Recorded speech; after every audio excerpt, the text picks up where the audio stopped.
Sono il factotum della città, sono il factotum della città, della città, della città.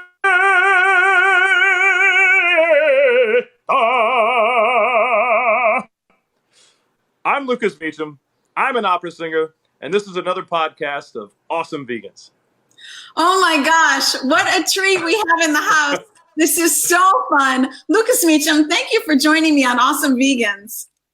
Oh, I'm so happy to be here. I'm so happy to be a vegan, and I'm so happy that you're awesome and having me here. This is great.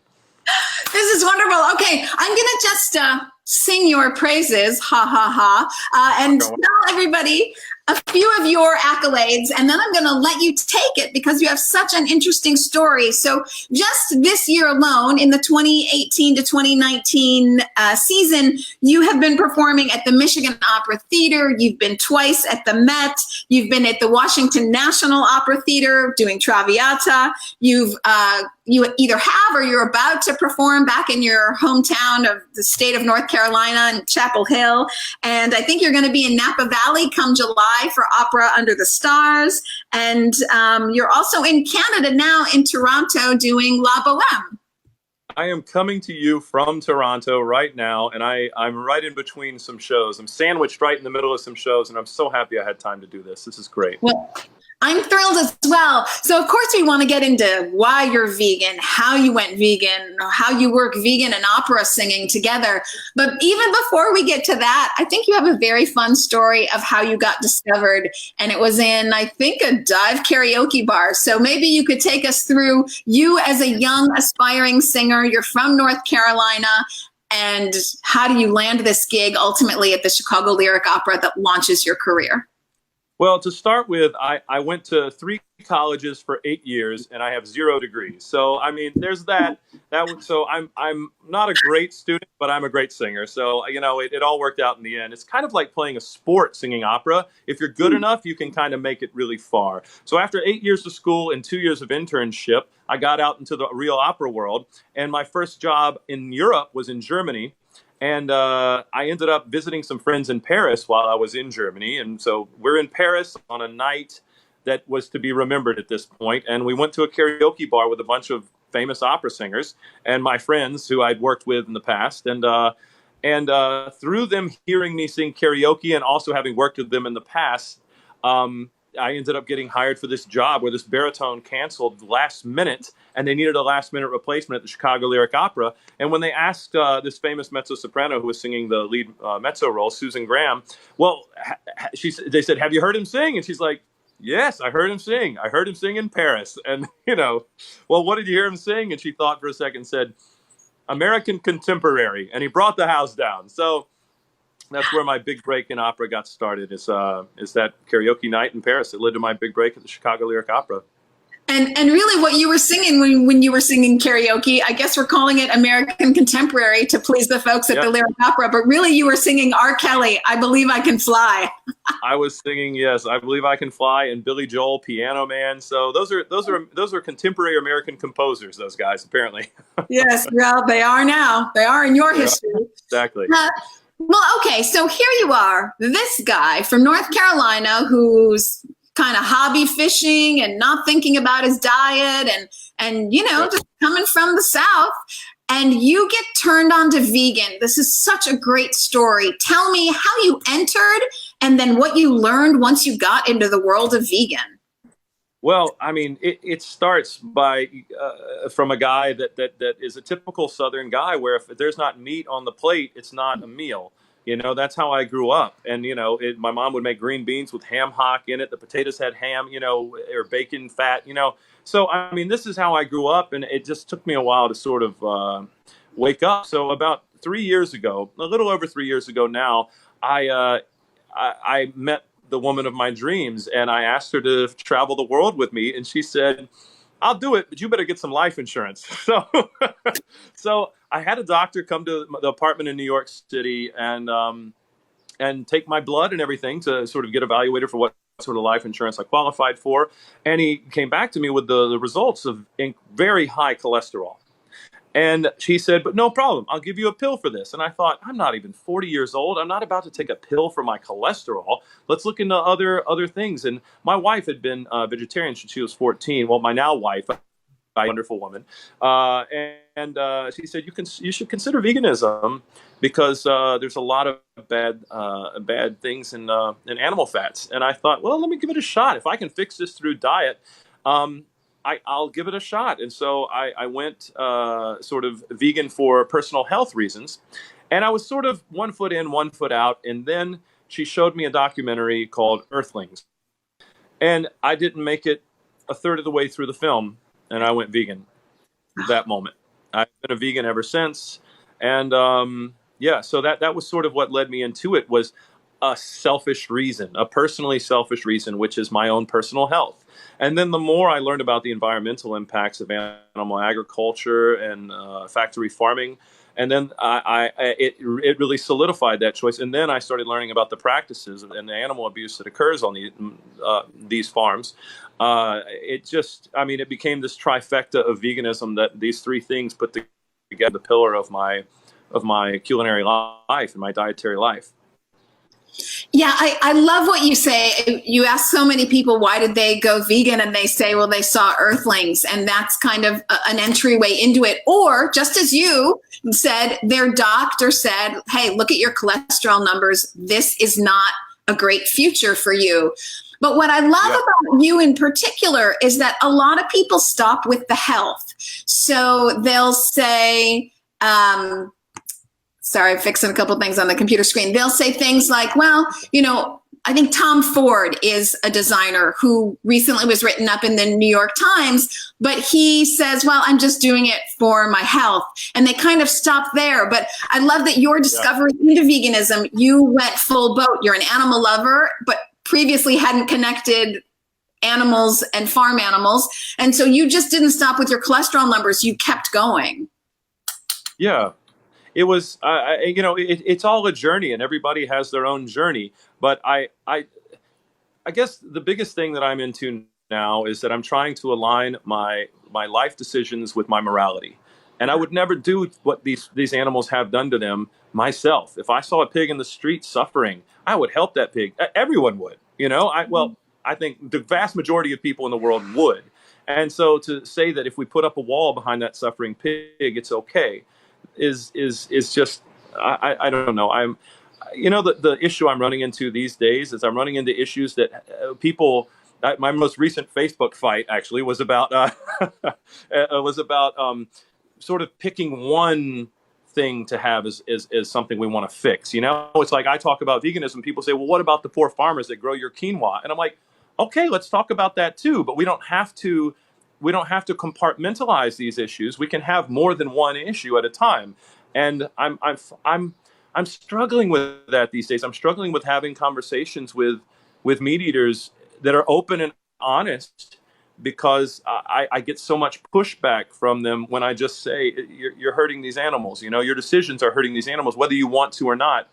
And I'm trying to find, I'm still searching. I'm still searching for a better way to have these conversations. And it's very hard. It's very hard.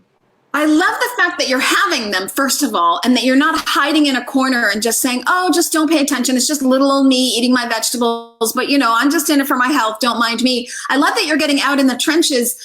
So, Beyond Meat we're going to talk about the Impossible Burger and how you ended up losing 50 pounds with the help of the Impossible Burger. But Beyond Meat, of course, has been making huge headlines recently. And I've interviewed Ethan Brown a couple times, and he always says, well, farmers can make a lot more money if they're just farming the grains, because you don't waste as many resources and you have more land available to you to grow those grains. And meat is a very inefficient way to deliver protein, because you give 9 calories of grains to the animal that turns around 1 calorie of protein. So it's very inefficient. And as a business person, when you use your resources inefficiently, you do poorly. So he always advocates, as do I, that the most American thing you could do would be to help farmers get out from under, and growing vegetables is a way to do that. So I'm joining you in the trenches in that meat argument, because that's one of the things I say. Yeah. That's such a smart thing to do, because for these corporations and these large farms, you have to make it economical for them. And if you start talking numbers, then they start to listen. Like Tyson Foods just bought, not just, but I was looking into, see, I like to invest in vegan companies. And so whenever I have something that I think is delicious, like I have like my list of my favorite vegan everything, like butter, sour cream, cream cheese, my favorite meatball, my favorite chicken tender, all these vegan options. And I always look to sort of invest. Gardein is a brand that makes sort of meat replicas, or whatever you want to call it, meat substitutes. And I looked into investing in Gardein, and they're owned by Tyson. I couldn't believe that. So Right. as soon as you start it starts to hit them in the pocketbook, and that's when change will happen. And so the corporate change is much different than personal change. And I think I enjoy more talking about personal change. And it's really nice to be able to do that. And I'm just so happy to be here talking about this. This is one of my passions in my life. So really, thank you. That's beautiful. That's beautiful. So a couple of things come to mind here. First of all, you and I have to cook together. So I see that I didn't know that you were so interested in like the smaller parts of the food aspect. So meatballs and all that kind of thing. So you and I are going to have to cook together. But also something else I want to mention is, you talk about the personal stories, and then you talk about the corporations. And I always think of it, I'm quoting Moby here, who was also on this podcast, Awesome Vegans. It's death by a million cuts. So, people are seeing studies that vegans live longer. And then we're seeing corporations get more and more to the dollars and the business of it. And then we're seeing more and more people have better numbers coming from their doctor experience. So, and then of course we have animal welfare and the people who are relentless in making sure that people know about the horrors of factory farming. So I think there's so many ways all of us are going at it. We're kind of hacking away at the industry piece by piece. Yeah, I love the death by a million cuts. I've never heard that before. Well, I've heard the phrase, but I've never heard it associated with veganism before. And I love that. I'm stealing that. I'm gonna borrow that, and I'll put a trademark next to you and Moby. So, well, that's fine. What else I'll do after this interview, and for everybody on Jane Unchained, which shout out to Jane Unchained, that's the network that we're on today. I get a lot of my statistics from the Good Food Institute. And I'll just share some of them with you today, since you're interested in this kind of stuff. Plant-based meat is up 23%. Plant-based foods in general are up 17%.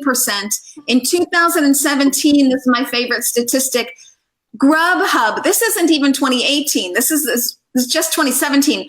Grubhub, 19% of their orders were plant-based. So Grubhub is like a menu where you go to a restaurant and you look at things, you say, oh, sure, I'll have a veggie burger today. It's kind of been suggested to you. When you go to Grubhub, you are willingly going. So this is something that people are seeking out, 19%. According to the Good Food Institute, of those meat eaters polled, 22.5% are looking to work in less meat. The most growing segment is flexitarians. About 1 in every 3rd person considers themselves someone who's trying to work in more plants, work out some of the meat. So even though they're not full vegan, it's coming, and it's a mindset. And once you start changing those dollars, you change those corporations. That means you're going to start changing the footprint of grocery stores, and people aren't going to have the choices that they used to have. So even if not everybody gets the vegan message, they're going to have less and less choice in the grocery store. So this is what I foresee. Come on, Lucky Seven. Come on, man. That's so great. I love hearing those facts. I love it. And it's these days when I get into debates or discussions with people about veganism, I find the hardest thing for me to discuss is the health aspects of it.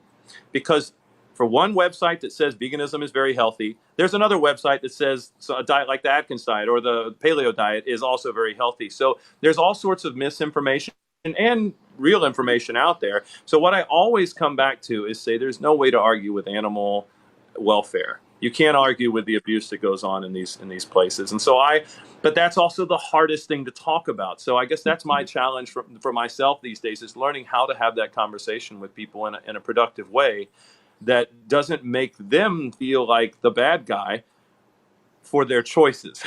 And I don't know how to get around that these days. That's been the hardest thing for me. Yes, I agree. That is, we talk about this all the time. Just yesterday, I was attending Veg Fest Los Angeles, Veg Fest LA, and we were talking about that on a panel that I was moderating. You don't want to push people away. You want to bring people into the fold. And I don't know many people who say that eating meat is good for you. I only know people who say eating meat on a paleo diet will make you lose weight. But in the long run, it'll kill your heart. So I don't know. Yeah. Doesn't seem like a good trade-off, but.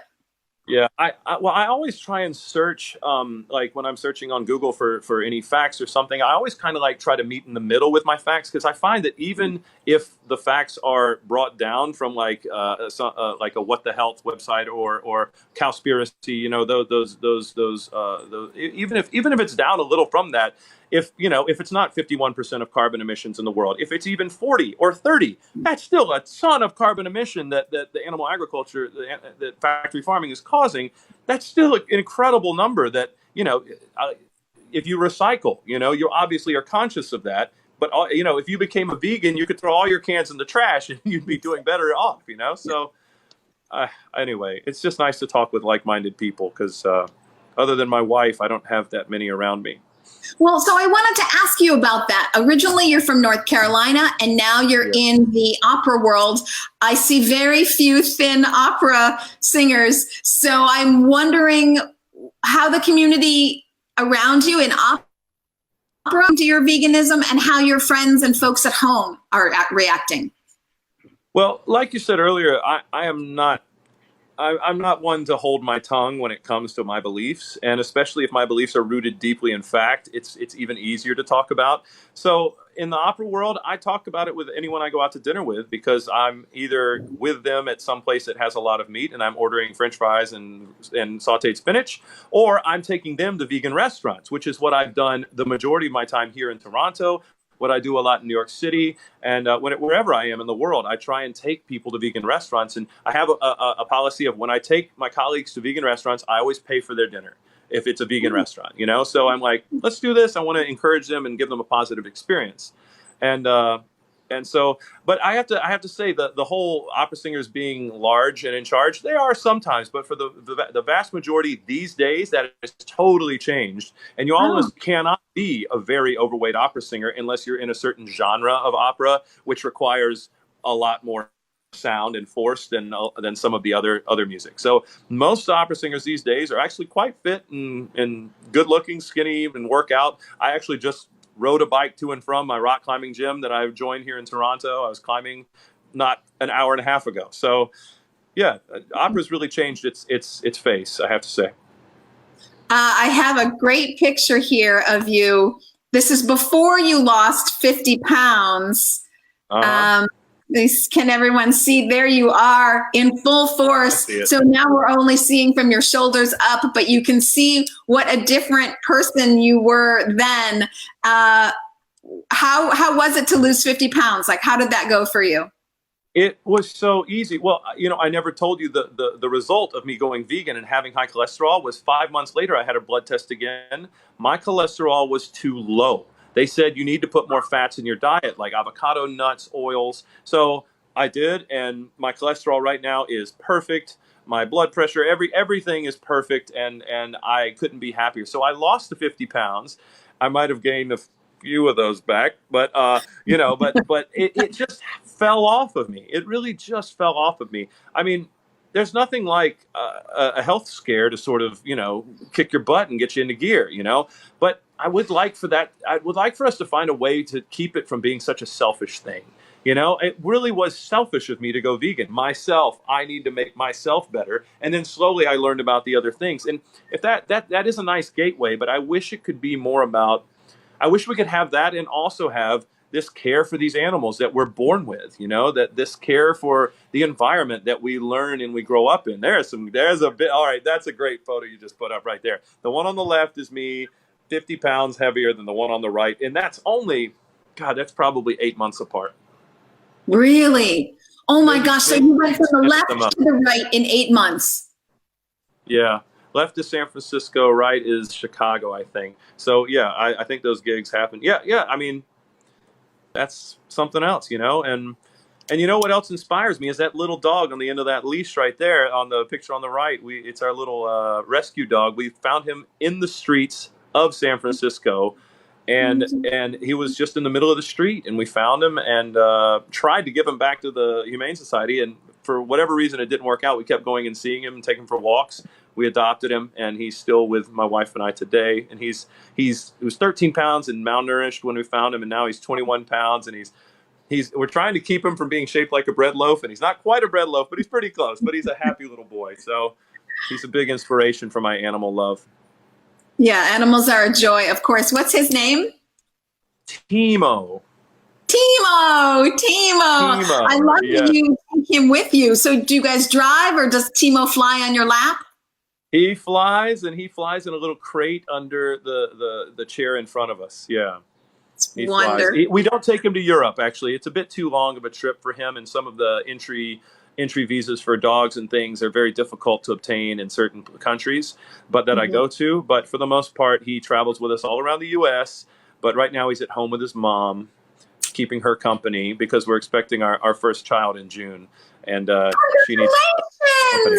Thank you. I didn't know it's really that. close. Oh my gosh. Congratulations. I know, June 3rd. Thank you. The clock is ticking, and here I am in Toronto. I'm just like, please get me through this gig, and I'll be home for the summer. Yeah, this summer I'm taking my first summer off since I was 14 years old. So oh my gosh. I'm gonna be a dad real soon, and I don't know if you can see it on my face, but I'm just like over the moon about it. No, I did think that you were going to be in Napa Valley just for a couple days, though. Yeah, it's as much of a summer off as I've had since I was 14, with going for a 3-day concert in Napa Valley. But 3 days in Napa is not the worst little job, So you're right. I am going to Napa Valley this summer, but for the most part, I'm very. This is more free than I've been in decades. So. Yeah. Well, that's awesome. So I'll just say the obvious to everybody. Look at your face. I mean, you're glowing, you're happy, you're working out, you're losing weight, you love your dog, you love your wife, you're excited about a new baby. I mean, I just think every time people go vegan, they think about their health first. Like you say, it's always usually a selfish move, but they don't realize like the load that's going to be lifted off your shoulders when you feel like I'm not wrecking the planet, and I'm not instilling torture on animals, and I'm not funding torture on animals. I love that this is also important to you. What do you say to the folks in North Carolina? Are they coming around? Because sometimes I think like, oh, we all live in a bubble. You're in Toronto, I'm in Chicago, and sometimes Los Angeles. So we maybe are in a bubble. What are they thinking in North Carolina? Well, just like with every social justice movement, the South and the Bible Belt are always the last ones to come around. But I find that most in North Carolina specifically, it's slim pickings for a lot of vegan food, but it's more than it used to be. And I feel that it's more than it used to be. And here in Toronto, I mean, I've got probably 50 vegan restaurant options, and when the Impossible Burger came out, it came out in LA and New York as sort of a trial run. I tried it in both places, and then not a year later, it was in Minneapolis, where I currently live, and in one restaurant at first in Minneapolis, and then 3 months after that, it was in 20 restaurants in Minneapolis. So I see the growth, and I think it's a really good thing. And when I say social justice movement, I really mean that. I think this veganism is the next big social justice movement for these 77 billion land animals that we end up killing every year, and it's going to be on par with the feminine movement, the movement for equal rights, the LGBTQ community movements, and I don't know. It's the next pillar to fall. It's the next pillar that's gonna come down in this sort of horrible. By the way, I just want to say real quick, we got a question about how is the singing after losing the weight from Susan Fabricon, and I just want to answer to Susan. It no different at all. You would think, I mean, a lot of people, if they lose a tremendous amount of weight, they actually do have trouble singing, because my idea behind this, which is I don't know if it's proven, but I know a lot about singing. So I think it's that they end up having, like, when you sing opera, you really have to sing from your diaphragm forward. So your breath support is the most important thing you can work on when you're singing opera. And when you're used to pushing against a rim of fat, When that rim of fat goes away, all of a sudden it's like you've worn a girdle your whole life in order to keep that breast support going, and all of a sudden that you take that girdle off, and it's just kind of there's no more support in the same way. So you kind of have to learn your breast support over again. I didn't actually have that issue. I don't think I lost quite enough weight, and also I carry my weight in different places, so I didn't have an issue with it. But some people really do.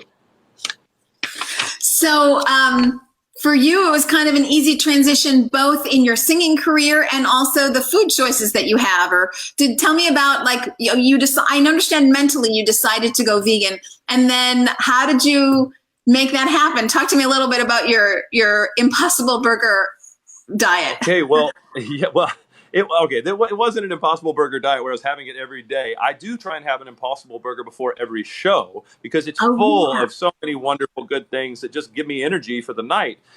So in the beginning, it was a lot of vegan chilies and vegan stir fries and stuff that I could make in bulk so that I could eat it for a long time because I didn't know many recipes. And now my wife and I own probably 50 vegan cookbooks. And it was a lot of trial and error as well, because as vegans, we've all experienced bad vegan food.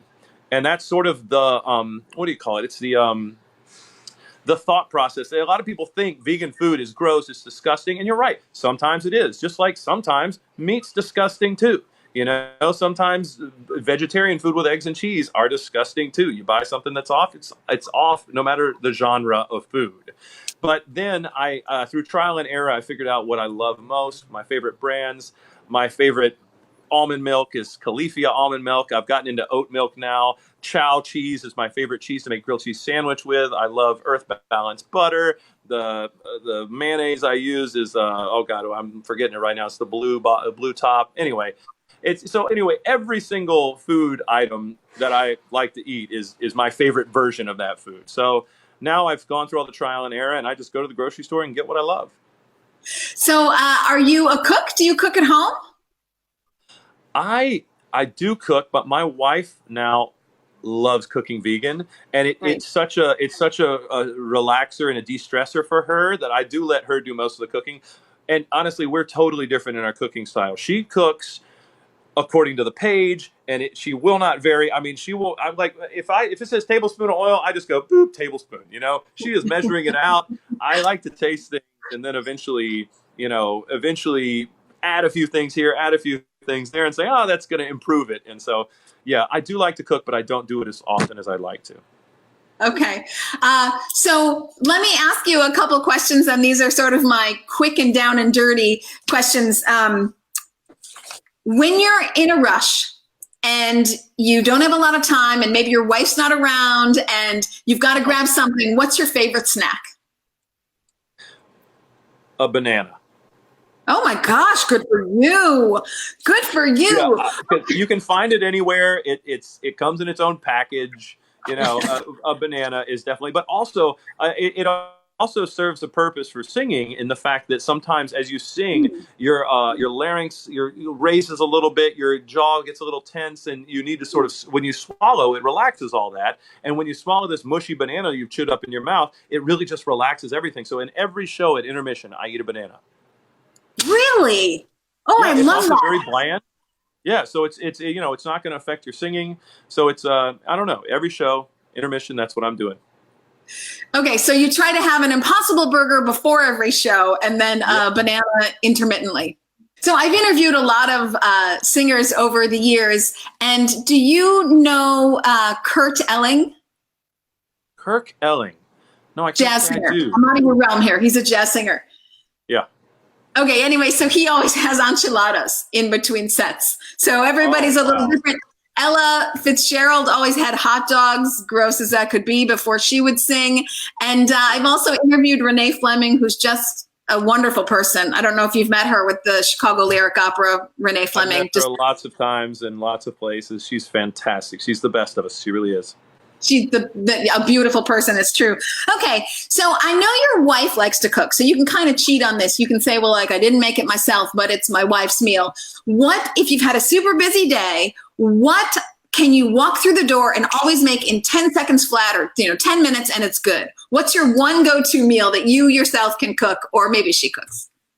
It's a tofurkey sandwich with chow cheese and follow your heart butter that I put in, and I put a little of the not Daya, it's not Daya, it's the cream tofutti cream cheese on the other side with some mayonnaise and mustard. I make basically a turkey cheese sandwich with tofurkey turkey. Okay, all I'd like to say is I'm not allowed to eat that way, and if I ate that way, you're so lucky. You are so lucky that you can eat that way. I love that someone can like stay in shape with that, because even with veganism, I have to watch it because, you know, you were saying before, like, oh, the food, sometimes people will say, oh, that's not so good. Oh, I just think like in the last 3 years, the amount of good things that have come on the market, I have to watch myself because vegan food is so good now that it's hard for me to control myself. Absolutely. Well, I always tell people that don't know anything about it that Oreos are vegan. So you could eat French fries and Oreos all day and still be vegan. So what's your go-to? What's your go-to? Oh, so my go-to is always going to be rice and beans. And I'm always going to have that in the fridge. Like, I don't know if you have like, oh, this is always going to be in my fridge, but I'm always going to have rice, beans, and avocado and hot sauce. And those things will always be in the fridge. I'll always be able to find them. I usually make rice like for the week. I have a rice cooker, you know, takes no effort to do. So I usually just make enough rice for the week. And then I can always put a can of black beans, some avocado, and hot sauce, and I'm good to go. You know, the garden, this new skillet, freezer skillet bowl sort of thing that I've been trying. I tried all 4 kinds that they had, and they have like a Southwestern chicken sort of style one with rice, beans, Southwest chicken, corn, and I add a can of beans to it, and I might cook my own rice to sort of subsidize it with some avocado, with some Cholula, and maybe a little slice of chow cheese or something, or follow your heart Parmesan. Anyway, it's a really quick, easy thing if you're a vegan out there watching and you want something sort of quick. So, that's really good. Yeah, and so hearty, and you've got some complex carbs in there, so it's going to keep you, you know, satiated and satisfied for a long time. Yeah. Okay, so I think you've kind of answered this, but we know that you have a pet, Timo, yay! And do you think that pets are any different than farm animals? In the way we should treat them? No, no. I think a farm animal could be a pet if you just simply brought him home. You know, I mean, the difference between a pet and a farm animal is that you have them live with you, you know, and I mean, I go to sanctuaries wherever I can find animal sanctuaries just to sort of be around these animals and sort of, it just puts it all into perspective, you know. It just makes you feel so good about what you're doing and so good. I mean, I go to sanctuaries and I always donate money and just say, keep doing what you're doing. You're doing such good work. I wish I could own, like in my dream job would be to own an animal sanctuary and like rescue animals. That would be the in my dream. But you know, I got to travel the world singing opera. And don't get me wrong, I love singing opera. There's nothing, hardly any not a bad thing about it. I love it. But anyway, I would love to own a sanctuary one day, or at least, you know, to help fund one. But no, to answer your question, I mean, I think there's some animals that would be difficult to have as pets, but for the most part, if you have land, you could have any animal as a pet. Yeah, I think the reason I always ask this question of all of my guests is because people seem to conveniently really separate that some animals are pets and some animals we can do anything to, and it's like they're a block of wood and it just wouldn't matter. So that's kind of the point of that question you've answered. Absolutely. It's speciesism at its worst. And it's literally saying because this animal is a different species. And that also changes in the where depending on where you are in the world. Some places they eat dogs. They have the dog market in, what's it called? The dog festival where they eat dog meat in China. And they eat horse in France. They don't eat cows in India. You know, it just depends on where you are, what the norm is. And actually, I don't know if we can get into this because I'm talking about sort of this traveling lifestyle. But I read an article the other day that said that a lot of vegans also are atheists because they look at sort of the world around them. Did you see that? Did you read that? I didn't see that exact article, but I've read about that before. But I want to hear more of what you're saying. It's very interesting. Well, I think there's a real correlation there because what we do is we take the most modern sort of informed educational information that is out there and form an opinion based on that rather than having preconceived notions of what we were brought up as. Like the preconceived notion that we eat meat for every meal because that's what is a meal. It takes a while to break that down and sort of get out of that sort of scientific way of thinking, the preconceived notion of thinking that the God that your parents and your grandparents is the only God, when you realize that there are over 2,200 religions out there that could also be the God, and you just got lucky enough to be born into the right one, lucky you, so I feel like there are real correlations with that and sort of shedding this shell of ignorance and sort of anti-knowledge and anti-intellect, and sort of just making your own decision. And I always say that with religion, if you go away from whatever religion you're born with and you sort of study religion and think about other ways of doing things and other types of religion, and you come back to your religion, I respect you so much for having taken the journey. But if you just do it because you've always done it, if you just eat meat because you've always eaten meat, that there's something there that could be explored by you as a person, that's sort of the deeper than just living the way you have just because you always have. I don't know. I really like those thoughts. Yes, and I think we do ourselves an enormous disservice when we don't question and use our voice and use our mind. When people say to me about, oh, it's my habit, it's what I grew up with, it's my family tradition, I say, well, perhaps you might want to consider all the other traditions that you no longer partake in. You don't partake in slavery. You don't partake in keeping women from the vote. You don't partake in racism. There's a lot of things that we've decided to do away with. And even, I try not to get into politics in this show, but from the understanding that I have from interviewing different politicians, it doesn't really matter if you're Republican or Democrat. It's like the only subject that they agree on is that no one wants to intentionally harm animals. And when bills get to the point of being able to vote on them, if they can get to the ballot, Republicans and Democrats will vote for animals, even if it means a higher cost for them. So most people really want animals to live unsuffering lives if they have the information about this. So I always say to people, once you start thinking about things and you have the choice, it's not only your duty to yourself to use your voice and your brain, but it's also like the most American thing you can do is get out in front of innovation. That's what Americans have always done. Whenever there have been major changes in the world, like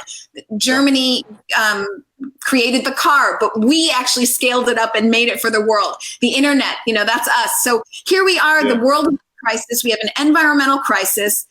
Americans innovate. That's what we do. We don't sit in the back and say like, oh, no, because my grandma in 1910. So I really can't. Exactly. Yeah.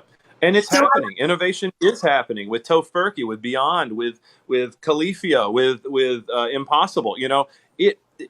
Innovation is happening, and we're getting there. It's just not mainstream yet. And honestly, I swear we're right on the cusp. I like to think that we really are on the cusp and hope that we are. And you know what? I'm going to keep pushing forward as much as I can. And it's funny because I actually have debates in my head all the time because I like to think of analogies for certain things. And as positive as it is, I get a lot of pushback from certain meat eaters where they say, well, I'm not doing this. I'm not causing the animal pain. I'm paying, someone else is doing it, And I just want to share with you an analogy I thought of recently to sort of show them that this is still a bad thing. And it's an analogy that's really hard to talk about and hard to think about, but it's child pornography. You're not raping the child, but you're paying someone to do it on your behalf. And that is illegal, and you go to jail for a long time if you possess child pornography. But because there's a victim involved, and you are paying for that victim to be hurt. And it's the same thing with meat. So I don't know if you've ever thought of that analogy before, but I wanted to share that with you and your viewers, just so that they can use that in their daily life if ever they get pushback saying, well, I'm not the one doing the harm. Yes, I love that. And thank you for bringing that up, because there is a victim nonetheless. And if you're paying for something to happen to that victim, then you are, in fact, doing it. Yeah, absolutely. Yeah. But for some reason, it's okay for animals, but not for humans, which it shouldn't be okay for either, is what I've said. Right. So. It shouldn't be okay for either. And sort of pre-Darwin, we have scientific studies about the emotions and the ability to suffer of animals. We're kind of back to religion. Impossible to call oneself religious, in my perspective, if you can be okay with the suffering of any sentient being. And we have science way back to before Darwin. So it's pretty clear that they suffer, that they have language, that they have community, that they have families, that they have structure, that they're sentient feeling beings, even with senses of humor. All of this has been documented. Okay, back to a couple of my quickie questions. So these are questions that I always do in every interview. What do you wish you knew 10 years ago that you know now? I honestly, I'm almost regretful I wasn't a vegan sooner. So it would be, I wish I knew more information about veganism. Yeah, because I was already an atheist by that point, and I'd sort of figured that out. I mean, really, I'm embarrassed to say, but I remember that I used to pick on vegans and say, that's ridiculous. How stupid, you know? I was not a good meat eater. I used to think that's ridiculous. And so I wish I'd gotten woke a lot sooner, you know? And anyway, I'm regretful about that in a lot of ways, but you know, I'm doing the best I can now to sort of spread the gospel and and yeah, that's absolutely, if I could go back 10 years and change that, and I might go introduce myself to my wife a little bit earlier so I could have spent more time with her. I love that you've come back as like, it's probably the wrong word, as aggressive or let's say enthusiastic as a vegan, like twice as much as you were as a meat eater. Like you've just come back really in full force. Absolutely. I'm incredibly passionate about it, and I don't let anybody get away with it. I don't let people get away with saying, oh, I love animals too. I literally say to them, no, you don't. You do not. You love pets. And then I make them agree with me, because I said, you don't harm things that you love. You don't kill the things that you love. So you're not an animal lover. I really do I hold their feet over the fire until they say that back to me, honestly. And so I'm not always very easy to get along with in that way, but I'm fine with that. I'm okay with that. I love it. And thank you so much for that. I absolutely love this. If you're having a bad day and a tricky day, what's one phrase that you sort of tell yourself to get over the hump? I'll give you an example. So I always like to say, nose to the grindstone, eyes to the sky. Oh, that's nice. I just think about how lucky I am to have ever been born, to be this organic material in this solar system that we're floating around in the middle of the world. I intentionally think of myself as being so small, and the luck, the incredible luck of me to ever have existed, you know, to be the speck of you know, organic material on this planet that right now is the only planet in the entire universe that we found that supports life. I mean, it's pretty impressive that you and I are having this conversation, that we even got the opportunity to wink into existence. Yes, I love that. I love that sort of gratitude that you have. What are your predictions for the future? And I mean this in the most vague sense, and it's up to you to hone in on it as you see fit. That could be 10 minutes from now, could be 50 years from now, could be about animals and veganism, could be about music. What is your prediction for the future? Honestly, I think in 10 to 20 years, veganism is going to be the exact same fight that I was talking about earlier, to end slavery, to talk about getting the women's vote, to end racial inequality in schools, and to break down the color barrier, and then to break down, you know, the LGBTQ rights. And T also, forgive me, any transgender people out there. I'm on your team. I will love me some RuPaul's Drag Race. And anyway. I like to think that in 10 to 20 years we're gonna get there, and unfortunately, when it comes to like atheism or something, I'm not sure. I do, you know, atheism is the fastest growing, they call it, religion in the United States right now. So hopefully, I think with the expansion of the internet, these sort of things that sort of, I feel, do kind of go hand in hand. With the internet and the free flowing of knowledge and information that we get from that, all of a sudden we see people over doing horrible things in the name of religion and doing beautiful things in the name of another religion, and say, well, if they believe it just as much as I do, but they're over there believing a different religion, then why is that right and I'm wrong? Why am I right and they're wrong? Oh, it must all be wrong. Same thing with veganism. Well, if they can eat horse over there, that's disgusting. Wait a second, maybe I'll start to question myself rather than this. It's just the world's become a smaller place. And yeah, it's just it's going to become smaller and smaller as technologies advance. And I think in becoming smaller, information is becoming more widespread. Yeah, and I think veganism is going to happen in our lifetime. And I'm a little bit older than you. I think certainly in my lifetime, and I will say, I keep moving this up. I used to say like 30 years, and then I was like, no, I think it's 20, and now I think it's 10. I mean, I think it's really around the corner. Do I think that 100% of the world will be vegan? No, but I just don't think we as a planet have a choice anymore because of the environmental impact.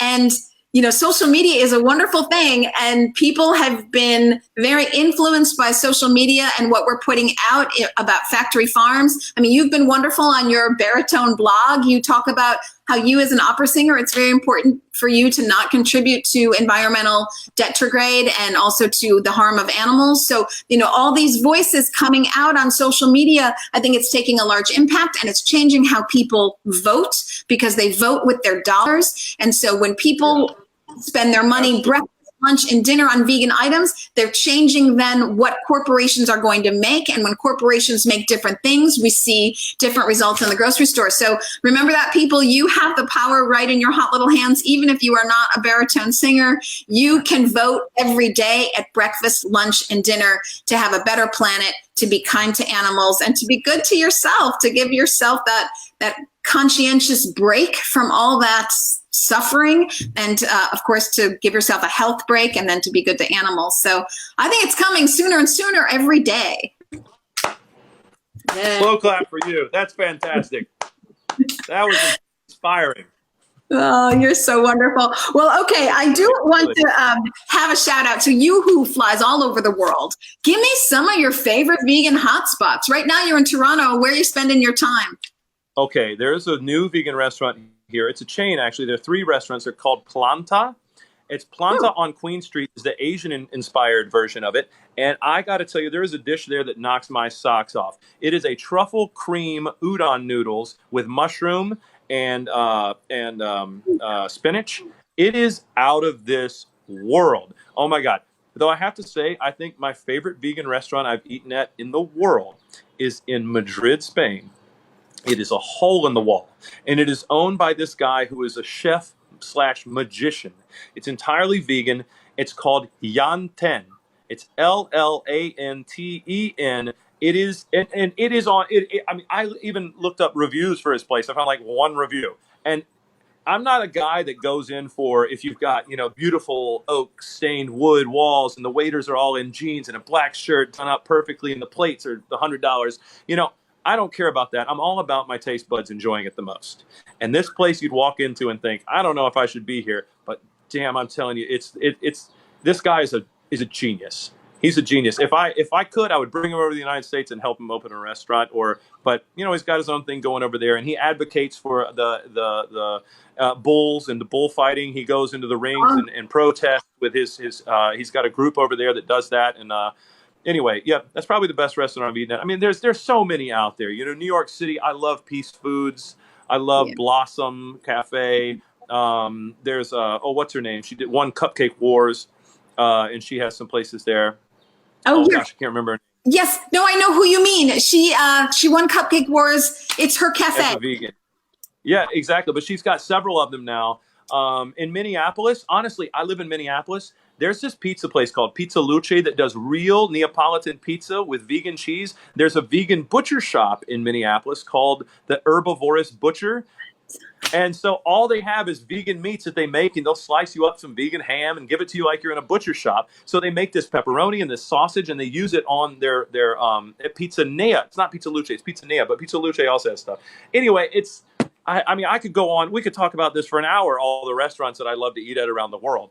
But anyway, those are some of my favorites. Oh, San Francisco, sorry, real quick. Golden Era, San Francisco. Try it. It's in the Civic Center. It's delicious, right next to City Hall. Anyway. Well, maybe when we're done. Oh, go ahead. No, I just wanted to hit on something real quick, is that you know what I get all the time when I tell people I'm a vegan that don't know that I am? They look at me. I'm 6'4". I weigh 260 pounds. You know, I'm big and I'm burly and I play basketball and football and rock climb, and like they always say, like, I can't believe you're a vegan. You don't look like a vegan. And I have to say, I love that. I love surprising people like that. Like, I also don't look really like an opera singer, I don't think. So I love surprising people with that. And because that sort of puts their defenses down from the beginning. Like sometimes, like my wife, she looks like a vegan. You know, she's she's like a 110-year-old petite, beautiful, the most beautiful woman on the planet. You know, and she kind of looks like a vegan, and not, I don't even know what that means. I'm sorry, I don't know what that means, but I feel like being a vegan, I could talk about this stuff. And so I feel like I'm really good to advocate for veganism because it's unexpected and people see me and they're like, wow, okay, this big guy can be a vegan and not be these misconceptions of vegans, which, you know, they don't get enough protein, they're weak, or what they must be starving, you know, like all these things. So I don't know. I love advocating for veganism, and I don't know. Talking with you about this is great. I could really talk about this all night. So, okay, what we're going to do is when this is over, you can give me that top 10 of your restaurants and I'll put them on this page. And then I think more than anything, what we need to do is I need to get this interview in person. We got to find a way to connect, and we have to cook together and film it right here again. Awesome Vegans on Jane Unchained. Because I think there's nothing like being together, and I'm so grateful for technology, but more than anything, I would really like the two of us to get together in person. So I want to thank you for your time today. Thank you for bringing music and veganism into people's lives. And you do both of those things. And I can't think of two more joyous things than music and veganism. So I really want to thank you. Welcome. It's my pleasure to be here. I'm so happy. This was great. And now I'm nice and warmed up for my show tomorrow. Will you give me a little more music? All right. We'll end with some opera. All right. Okay. Oh, sole, oh, sole mio, stai in fronte a te, stai in fronte a te.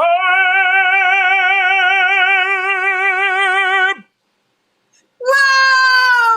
Yay! My vegan opera singer. Oh my gosh. This was fantastic. This was such a great interview. I can't wait to see you sing live. I am going to come and find you, maybe in Napa Valley in July. I'm going to come find you.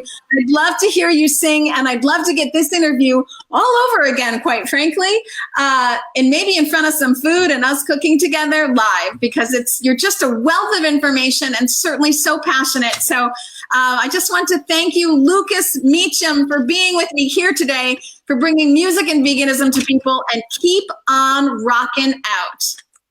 Absolutely. It's so great to be here. Thanks for having me. Let's do it again real soon. Let's do it again. Bye, everybody, and thanks for being vegan.